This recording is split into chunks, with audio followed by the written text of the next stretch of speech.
Much of applied mathematics comes down to one task: solving for the unknowns.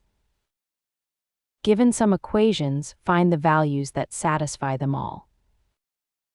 These are systems of linear equations, and their geometry is beautiful, and machine learning solves enormous versions of them constantly. Here is a simple system: two equations, two unknowns, x and y. Each equation on its own is just a straight line in the plane. We are looking for the x and y that make both true at once, which means the single point where the two lines cross. So solving a system is finding an intersection. Two lines that cross at one point give exactly one solution.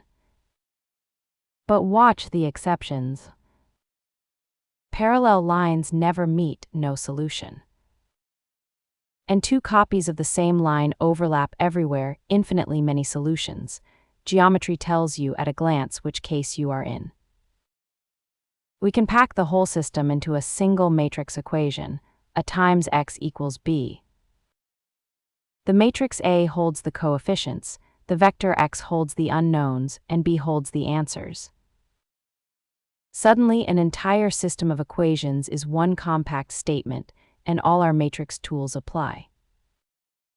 When the matrix A can be inverted, the solution is immediate: x equals A inverse times b. Undo the transformation and read off the unknowns.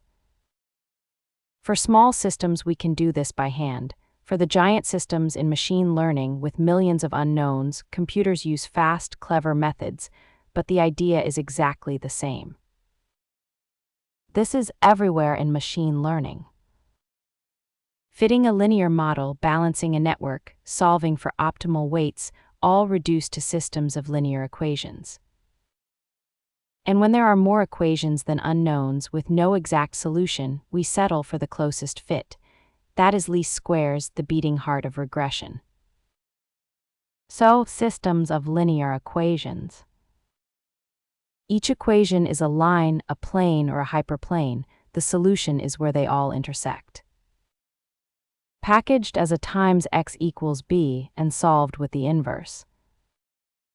From a pair of lines to a million unknowns, the geometry is the same, onward to the deeper structure of vector spaces.